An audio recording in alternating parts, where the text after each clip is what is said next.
Ok. Vinheta.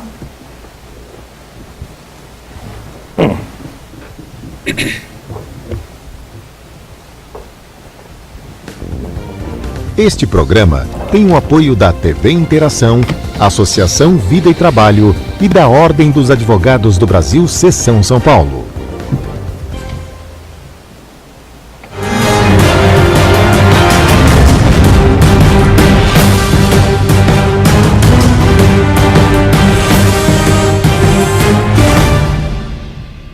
Alô, amigos, bem-vindos ao Gente que Fala. Estamos na TV aberta, canal 9 da NET, canais 8 e 186 da Vivo. Estamos na Rádio Trianon, AM 740 São Paulo, Rádio Universal, AM 810 Santos. Estamos transmitindo do estúdio da TV aberta através da nossa fanpage facebook.com/programa Gente que Fala.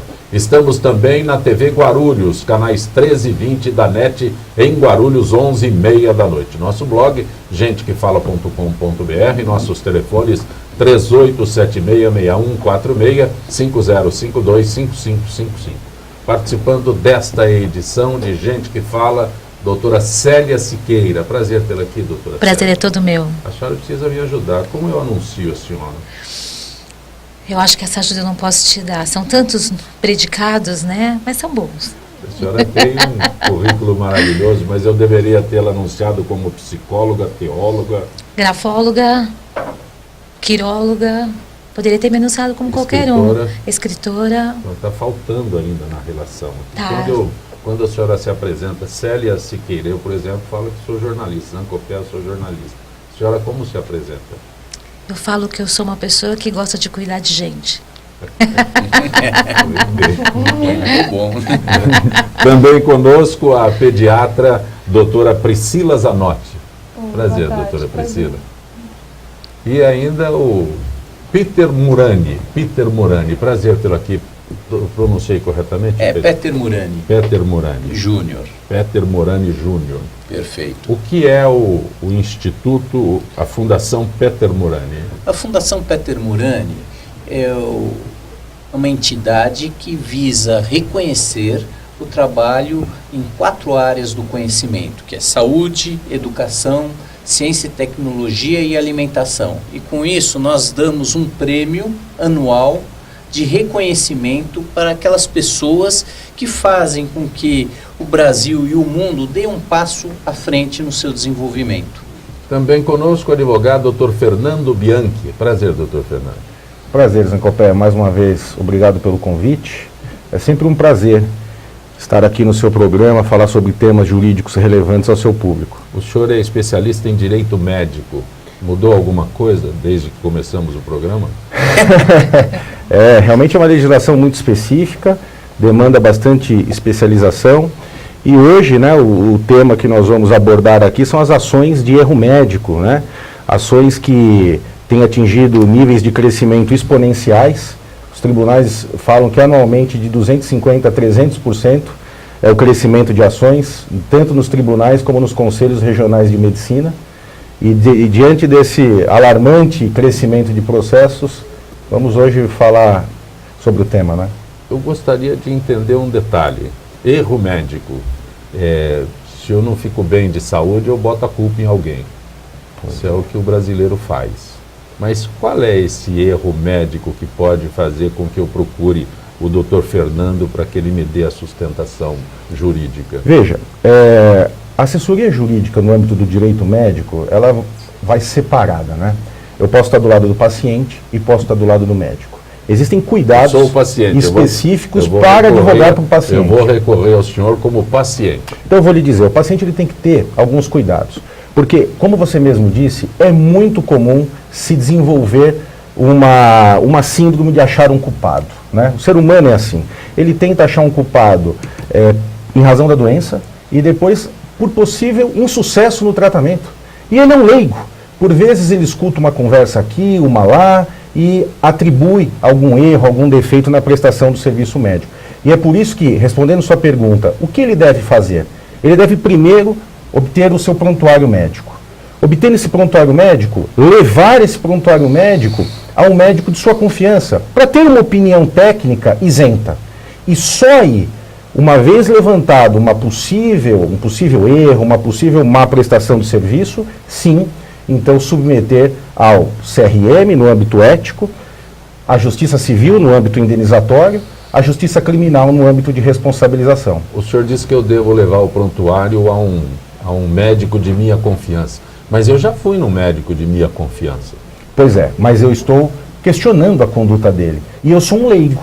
E por ser um leigo, eu tenho que submeter a uma opinião isenta, porque existe uma regra dentro do direito médico. Quando o paciente questiona a conduta médica, ele obrigatoriamente deve provar que o médico errou. É uma das exceções do Código de Defesa do Consumidor. Aplica-se a responsabilidade subjetiva. E aí que vem o grande problema, porque ele pode se aventurar numa ação por entender que houve algum mal e, na realidade, tecnicamente não houve nenhuma má prestação. Então, a análise prévia, antes de bater as portas do Judiciário, do próprio Conselho Regional de Medicina, é muito importante. Uma ação promovida e mal promovida, além de prejudicar o médico, a instituição, pode trazer um ônus ao paciente, ônus da sucumbência, custas judiciais e outras despesas. Ou seja, além daquele problema que ele achava que tinha, ele ainda acaba encontrando um segundo problema.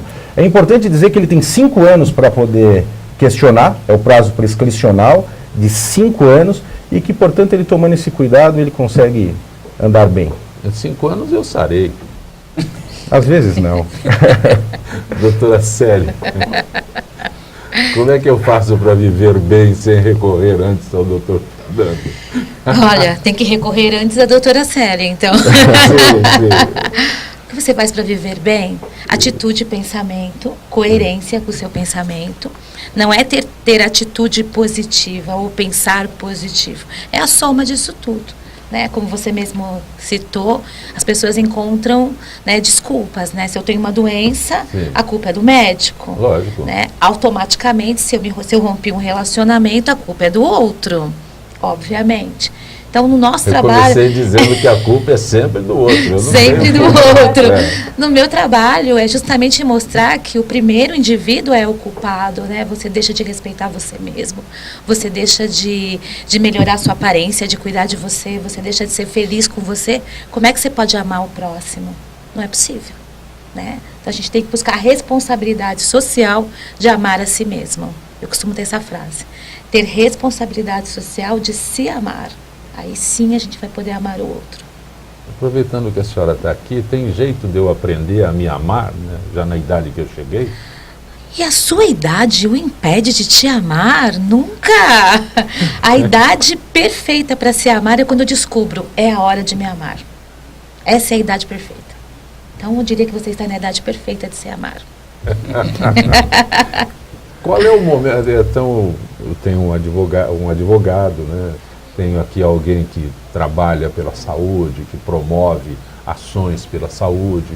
Tem uma outra médica que é pediatra, tem uma especialização. Aí, como a doutora, é fácil procurar uma pediatra, né? Eu sei o momento exato que eu levo as crianças lá. Mas como eu procuro? Qual é o momento da minha vida que eu vou procurar a doutora Célia? Olha, eu vou dizer uma coisa para você, viu? É quase um parto procurar a doutora Célia. Brincando com a doutora Priscila, é quase um parto, né? Porque, assim, existem muitos preconceitos hoje, né? Em relação a hoje ou sempre. Eu acho que a palavra sempre encaixa melhor, né? O psicólogo, ele já tem uma barreira muito grande. Porque se eu for no psicólogo, eu tô louco. Né? Eu não queria chegar nesse aspecto. Então eu cheguei mais rápido para você. Sim. Eu tô louco, eu sou louca. Então tem todo esse rótulo, né, negativo do psicólogo. Tabu, né? É um tabu, né? E principalmente uma psicóloga diferente como eu, né? Eu não sou uma psicóloga, né, muito ortodoxa. Então isso muda o contexto da coisa.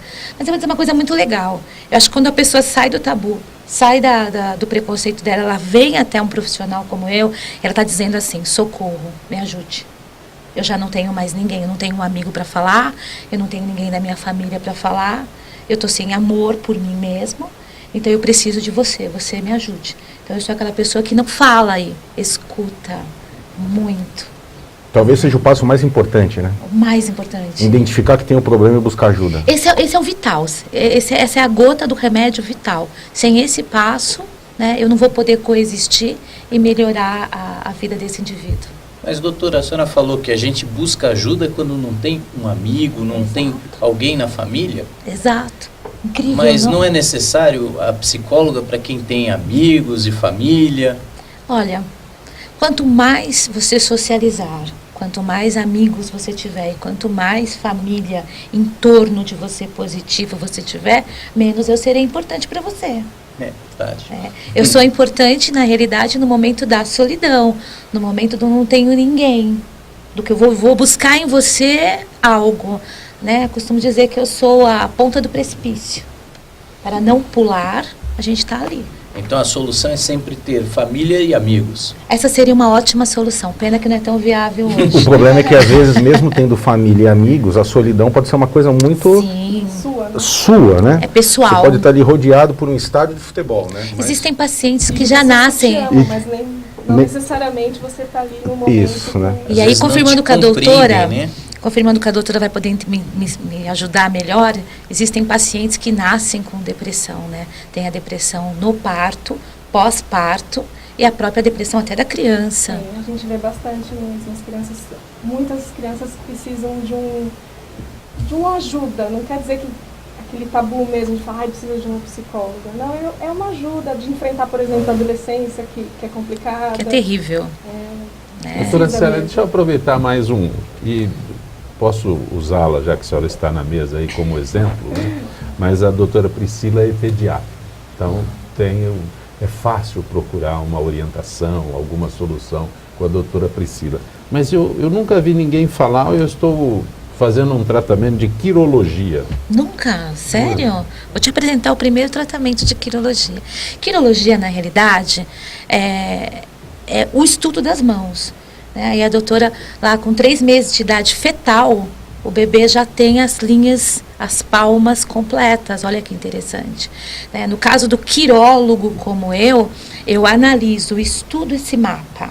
E através desse mapa eu vou descobrir tendências a problemas de saúde, como diabetes, problemas cardiopatas. Aí eu vou começar a descobrir as Pega a mão síndromes. e fala, ó, você está com diabetes? Não alguma coisa assim, não assim. Não, quero saber, vai assim estudar minha seria, mão. assim seria quiromancia, Vai seria uma descobrir que eu não lavei adivinhação. antes de vir aqui no programa.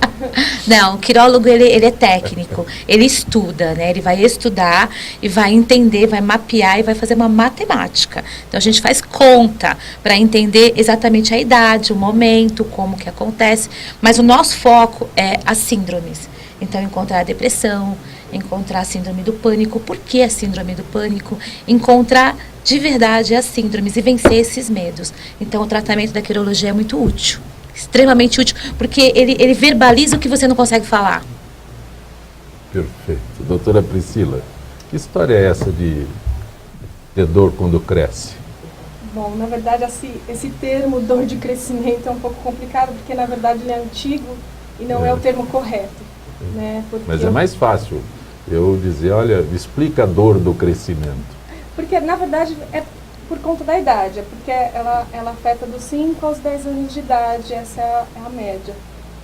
Na verdade, ela é uma dor recorrente dos membros da infância.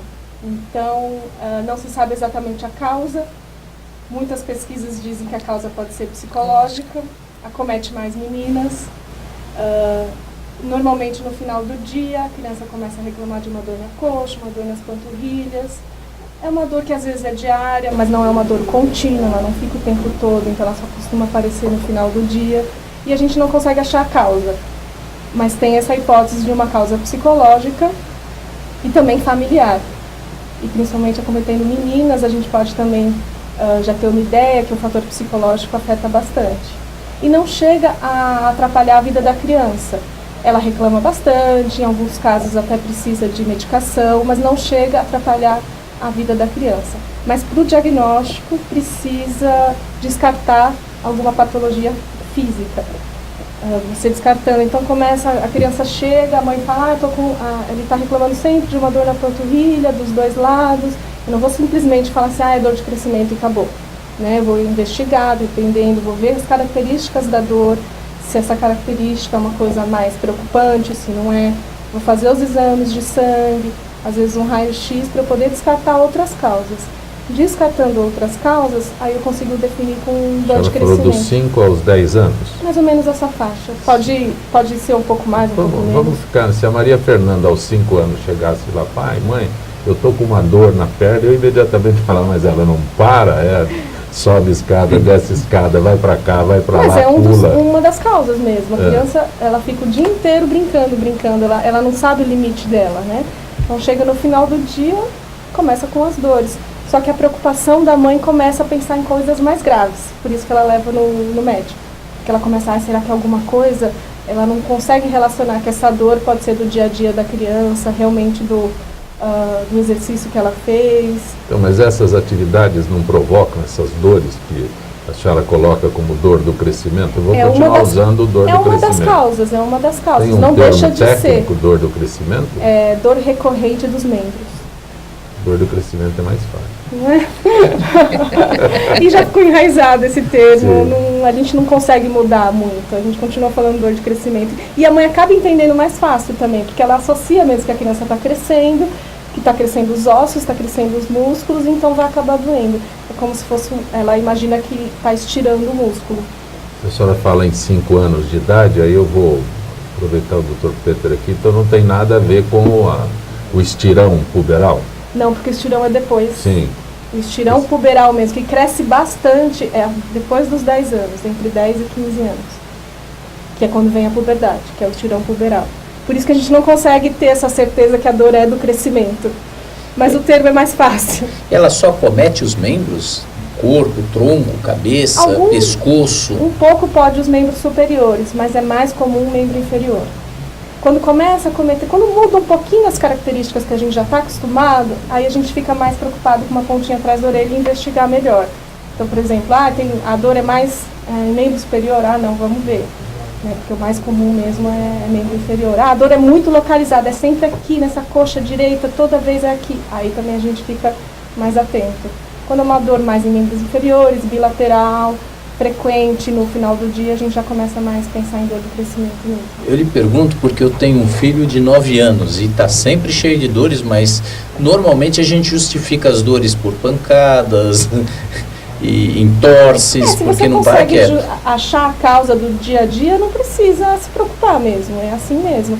Agora, se é uma coisa mais frequente, se você vê que não bateu a perna ou não fez tanto exercício físico assim e está sempre queixando de uma dor, aí sim tem que levar no pediatra. E doutora, eu devo levar no pediatra ou no ortopedista? Primeiro no pediatra. Tá. O pediatra já tem uma ideia geral e se tem mesmo indicação ou não de levar no ortopedista. Por que no ortopedista? Para investigar outras causas, né? A preocupação, por exemplo, uma coisa mais grave seria um tumor. Entendeu? Então, aí se eu ficar preocupada que tem alguma coisa mais grave, aí o ortopedista que vai avaliar. Eu vou fazer uma avaliação geral, vou fazer os exames de sangue e o raio-x. Se eu encontrar alguma coisa mais específica que me preocupe, aí eu peço para ele investigar alguma coisa reumatológica ou ortopédica. Me leva para a doutora Célia, a cabeça não está funcionando direito, doutora Célia? E sim, muitos casos ajudam mesmo. Sim, sim. A gente diagnosticando essa dor recorrente, a terapia vai ajudar muito, porque ela começa a ter atividades mais regulares, atividade física que começa a ter menos dores nos membros, trabalhar essa dor, tentar entender com a criança o que é essa dor, por que ela está sentindo, se ela está com alguma dificuldade na família, de compreensão, se o pai ou a mãe estão percebendo que ela está com algum sofrimento, se não está. Então, eu já tive um caso que a criança sentia dor e não revelava aos pais. Então, durante a terapia, né, a gente pôde identificar a dor, revelar aos pais e procurar o especialista aí no caso. Se ela sente dor e não revela, como chega até a senhora? Então, ela começa num comportamento, ela começa a ter tiques nervosos, por exemplo, no caso dessa paciente. Ela começa a se encolher muito, mas não diz o que é, não diz o que está acontecendo. Ela fica mais sentada do que em atividade, em movimento, porque está sentindo a dor, mas não fala o que é. Tem medo de falar aos pais por medo de ser repreendida. Por alguma razão. Né? A criança que exagera um pouco, né, na dor, queixa-se muito de dor, e é uma coisa que... Né, e os pais começam a ficar preocupados, né? Porque aí a criança está reclamando muito daquela dor e eles não estão vendo nenhuma atividade que corresponda a essa dor. E aquela chamar a atenção dos pais. Exato. E aí procura o especialista, olha, ele aponta para o psicológico e aí a gente entra em função para tentar resolver. Mas geralmente, dentro do sintoma psicológico, é impressionante dizer, mas tem a ver com a timidez. A criança é tímida, ela tem medo de mostrar quem ela é, de mostrar a possibilidade que ela tem, né? Ela foi reprimida de alguma maneira, passou por algum bullying na escola, já constatei casos assim. Existe uma versão incrível, né? Assim, não dá para ser genérico aqui, mas já constatei casos assim. Dr. Peter, o senhor é engenheiro. Sim, positivo. E aí o senhor desenvolveu um prêmio para temas de saúde? Na realidade, quem criou essa fundação foi meu pai. Sim. Ele bolou essa fundação, ele quis deixar isso como um agradecimento, em especial ao Brasil, que é um país que o acolheu.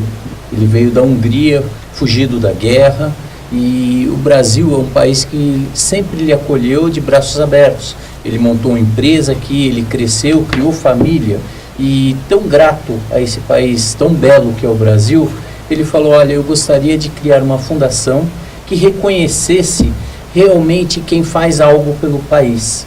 E ele escolheu 4 áreas que ele achava que estavam um pouco prejudicadas no seu desenvolvimento e criou essa fundação. Nós pegamos uma parte do patrimônio, capitalizamos a fundação, quer dizer, nós não precisamos correr atrás de recursos, a fundação ela vive com seus próprios recursos e anualmente a gente dá esse prêmio.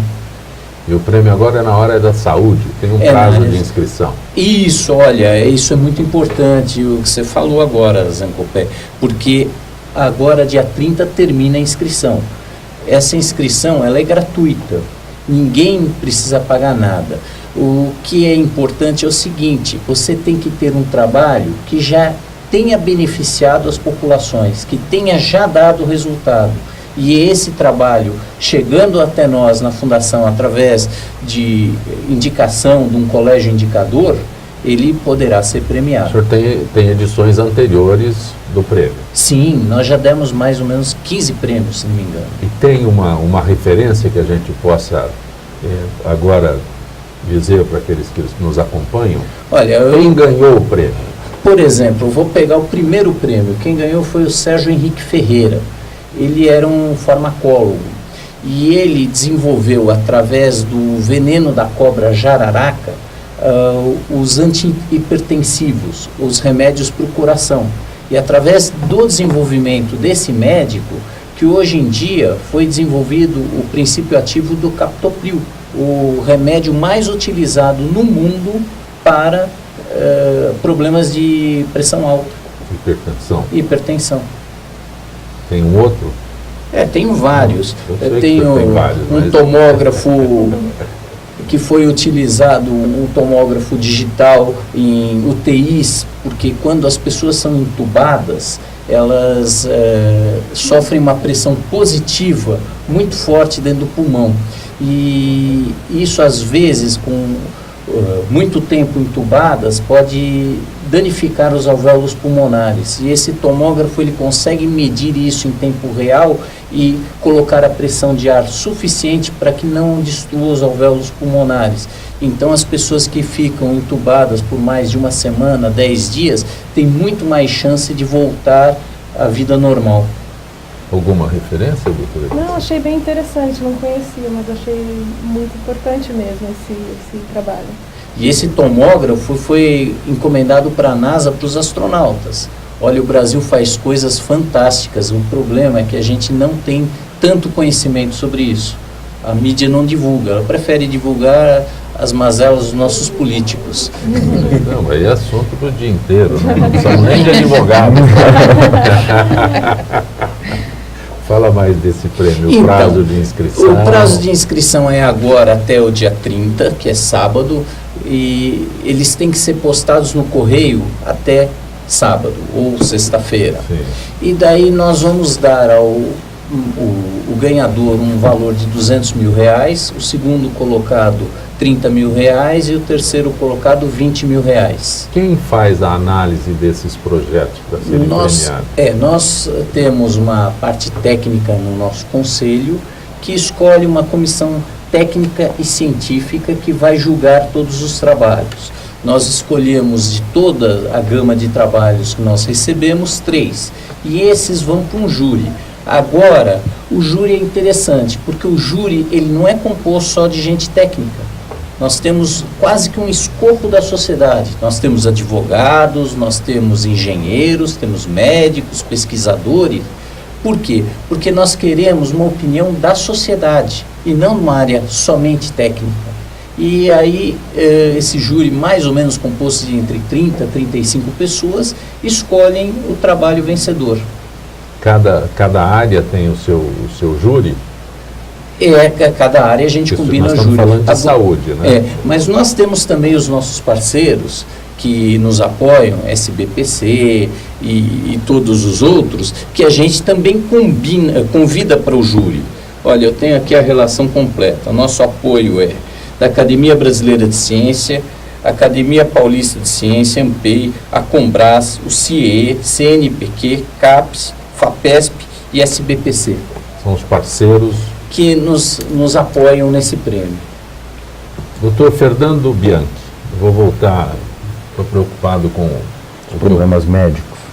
O problema agora o lado não. do médico, né? Vamos falar do médico agora, vamos falar do médico.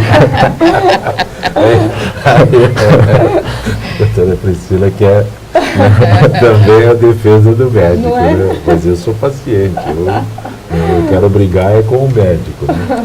Isso é mais comum, eu não vou nem falar de plano de saúde, hein? Não, hoje nós não vamos falar de plano de saúde, vamos falar de processos médicos. Veja, hoje, Zancopé, realmente, como eu disse no início, o crescimento é exponencial, né? Existe um estudo do final do ano passado que 7% dos médicos ativos sofrem processos, né? 7%. No ranking das especialidades, vem primeiro a ginecologia e obstetrícia, depois vem a traumatologia e ortopedia e depois a cirurgia plástica. Todo mundo acha que a cirurgia plástica é a primeira, mas não, né? É a ginecologia e obstetrícia. Existem curiosidades, né? Vocês sabem quem é mais processado? O médico ou a médica? O médico. E o paciente, o sexo do paciente que mais processa? Feminino. Né? Então, os pacientes que mais processam são do sexo feminino e os médicos mais processados são do sexo masculino. E os médicos mais processados são os vinculados a empresas médicas, hospitais, grandes clínicas. Aquele médico de consultório que faz a sua clínica ali sozinho é o menos, vamos dizer, atingido pelos processos de erro médico. Mas quando o senhor diz de hospitais, ele não tem uma responsabilidade maior do que quem atende no próprio consultório? Eu atribuo, e os estudos atribuem que, na realidade, por que ele vira mais alvo? Porque você tem ali outros eventos, né? Não é uma consulta clínica, você tem atendimentos de pronto-socorro, pronto atendimento, cirurgias, tratamentos mais complexos. E aí, automaticamente, abre a gama de incidência de problemas. Veja, os fatores de crescimento dos problemas médicos, o paciente mudou o perfil. É um paciente mais exigente, menos tolerante, mais informado. A publicidade médica. Eu consulto o Dr. Google antes, aí eu tenho todo o diagnóstico e posso questionar. Pois é por isso. O acesso à informação do Dr. Google, o acesso à justiça, o acesso a programas como esse... Eu não posso perder essa oportunidade. Doutora Priscila, eu consulto o Dr. Google, que é teu concorrente direto. Aí a senhora diz, não, aí eu chego lá com todo o diagnóstico pronto, né? Deve ser comum isso com vocês, todas as áreas que vocês atuam. Nos processos também. Aí nos processos. Aí eu chego, a senhora quer saber de onde vem tanta informação, quem eu consultei, que médico eu fui. Tem aqueles que falam, não, eu vi no Google. Tem bastante. Aí a gente precisa mostrar para eles qual a fonte do Google que ele usou, para ver se está correto ou não. E mostrar para ele se esse diagnóstico que ele fez está correto, né? Vamos por partes, vamos ver a queixa, examinar, para poder dar um diagnóstico. Aí a gente explica, conversa, tudo numa boa, não tem problema nenhum. Doutor Fernando, agora o que pode ser um absurdo, né? Eu fui ao médico e ele me deu um procedimento, mas eu vi no Dr. Google no Dr. Google que o procedimento que ele me passa não é o correto. Então eu quero que o senhor questione isso. Eu estou fazendo o papel de paciente aqui. Pois é. Eu advogo para médicos e hospitais, não para pacientes. Mas se o paciente chega, né, até o escritório e apresenta, né, um caso como esse, eu jamais vou propor uma ação judicial antes de ter uma opinião técnica isenta sobre o prontuário médico e verificar se é o Google ou se é verdade. O que eu estou falando pode parecer absurdo. Não, é recorrente. É recorrente. Voltando nos fatores que ensejaram o crescimento das ações, o acesso à justiça está maior, a publicidade de programas como esse, que acaba abordando o tema, também traz mais informação. Eu não posso deixar de dizer que existe uma queda da qualidade do serviço médico, você tem muitas instituições que não dão condições para o médico trabalhar, muitos pacientes na relação com médicos, isso baixa a qualidade também. E é o que nós falamos no início, a necessidade de encontrar um culpado. O paciente não sabe que a obrigação do médico é de meio, não de resultado. A obrigação dele é fazer o melhor, empregar a melhor técnica, e não com a cura. E existe, infelizmente, uma indústria de indenizações, né? O Brasil, o nosso Superior Tribunal de Justiça, ele ainda dá uma segurada nas indenizações. Mas, nos Estados Unidos, por exemplo, os médicos aposentam com 50 anos. Por quê? Porque tem medo das ações judiciais. Quando ele está no ápice, né, da sua aptidão técnica, da sua maturidade profissional, ele resolve aposentar porque tem medo de perder todo o patrimônio construído por uma vida. Isso está chegando no Brasil, diante aí desse crescimento exponencial das ações judiciais. O que um médico precisa saber para evitar os processos judiciais? Primeiro, ele tem que agir com muita técnica, observando os protocolos médicos, ele tem que ser rígido. Ele tem que estabelecer uma relação com o paciente muito boa, prestar informações. Aconteceu alguma coisa, não é uma ciência exata, chama a família, mostra que está preocupado, estabelece uma relação muito próxima. Casos de bom relacionamento médico-paciente evitam, por muitas vezes, processos. Faça um bom prontuário. Alguns médicos entendem que escrever se compromete. Muito pelo contrário, escrever um bom prontuário é a defesa do médico. É aí que ele vai encontrar a sua defesa. Tá certo?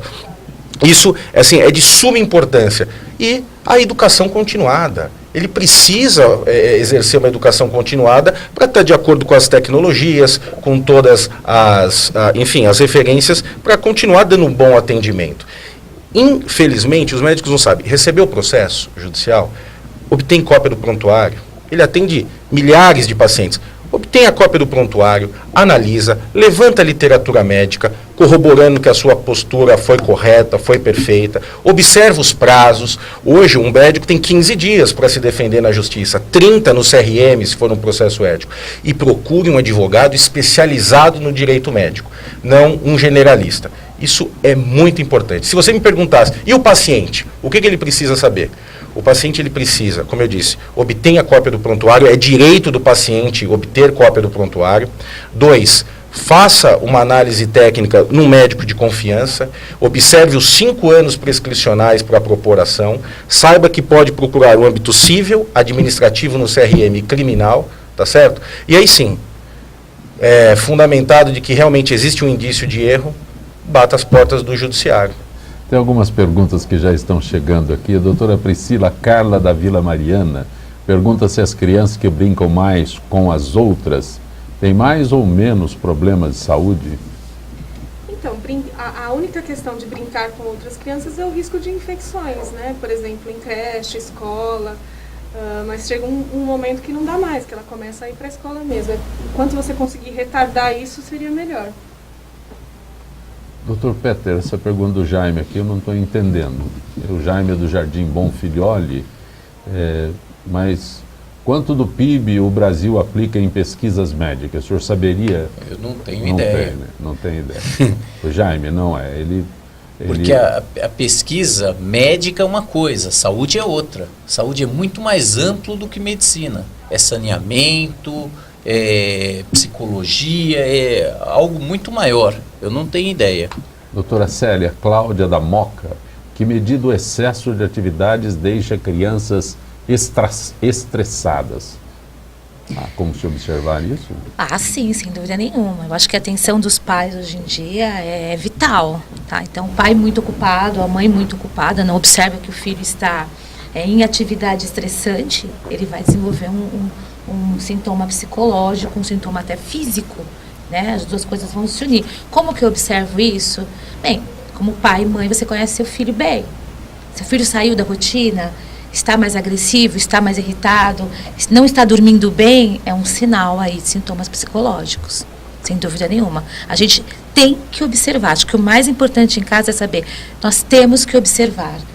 Pais que não observam os seus filhos não são bons pais. Atualmente nós temos vários problemas na sociedade com isso, né? Doutora Célia, quando eu procuro a senhora para uma terapia holística? Na realidade, a terapia tem esse nome porque ela conduz vários estudos. Então, eu sou grafóloga, por exemplo, através da assinatura dos médicos, doutora Priscila, às vezes, né, das assinaturas, da forma como escreve, eu vou entender os padrões psicológicos. Vou analisar através da mão os padrões psicológicos. E tudo isso vai me ajudar a construir um laudo técnico para ajudar numa terapia cognitiva, no caso aí comportamental, a trazer o meu paciente para melhora. Vou aplicar nele, por exemplo, PNL, Programação Neurolinguística, é muito funcional, e até TVP, Terapia de Vidas Passadas, que é quando o indivíduo, através de uma hipnose, volta a uma cena, e aí ele identifica o medo e a cura psicológica acontece.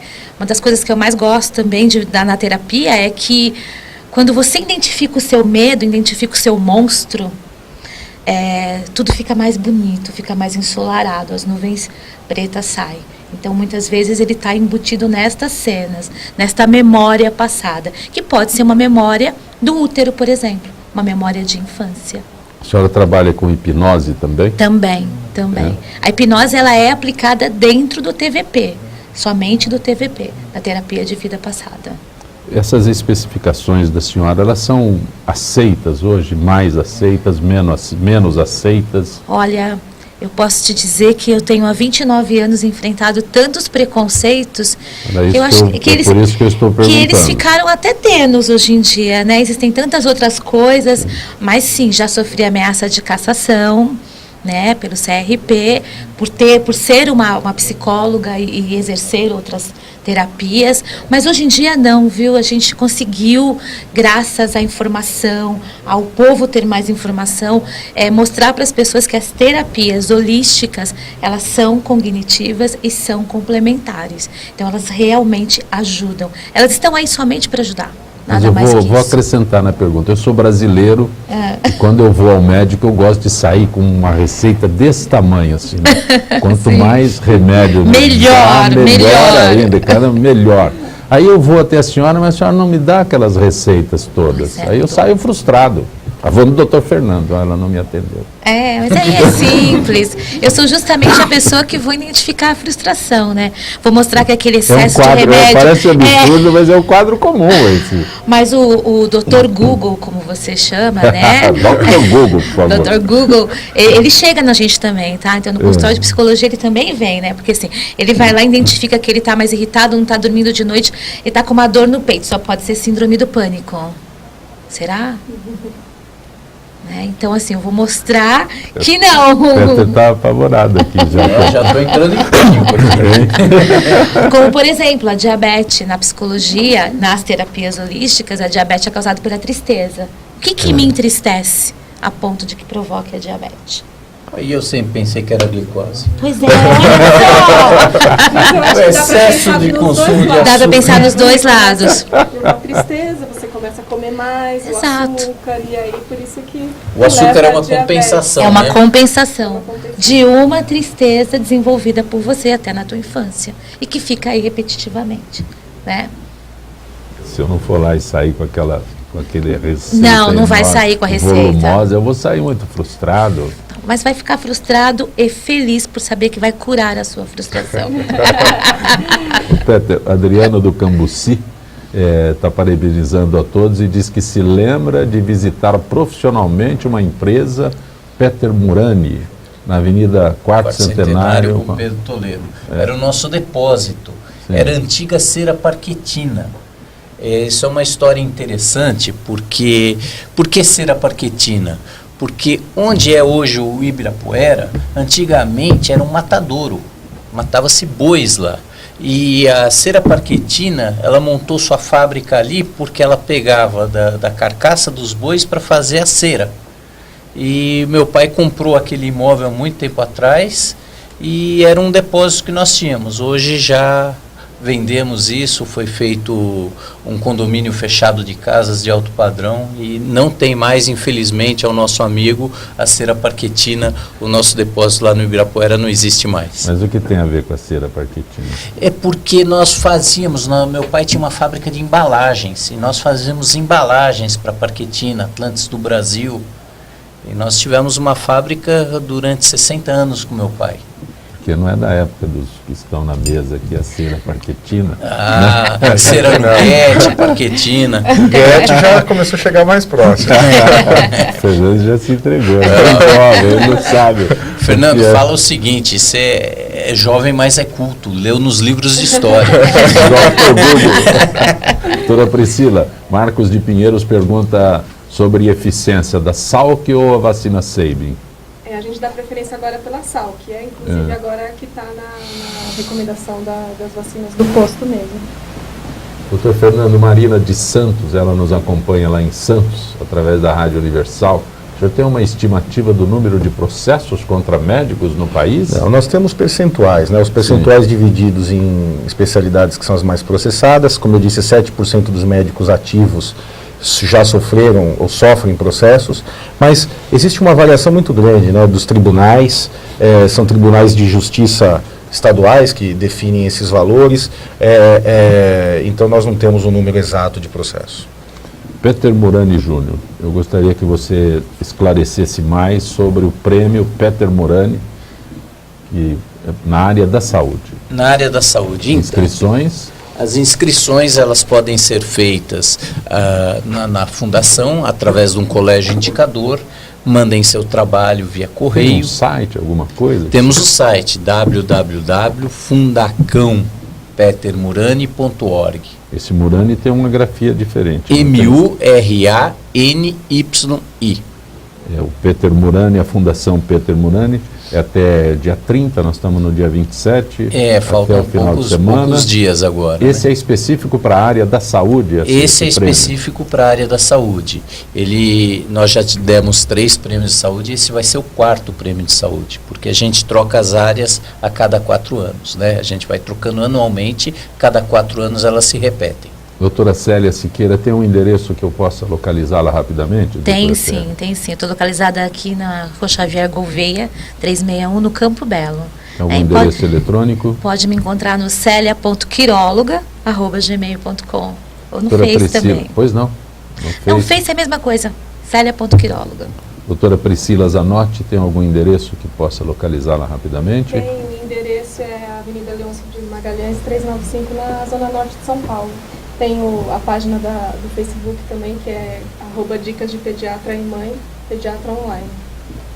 Doutor Fernando Bianchi, tem uma forma de localizá-lo rapidamente? Pois não, o escritório chama-se Miglioli Bianchi Advogados, nosso telefone é 31152282, o nosso site é www.migliolibianchi.com.br. Estamos chegando ao final desta edição de Gente que Fala, agradecendo a doutora Célia Siqueira, doutora Priscila Zanotti, doutor Fernando Bianchi, doutor Peter Murani, que participaram desta edição de Gente que Fala. Estaremos de volta amanhã, sempre com direção do jornalista Fausto Camunha. Gratos, até lá.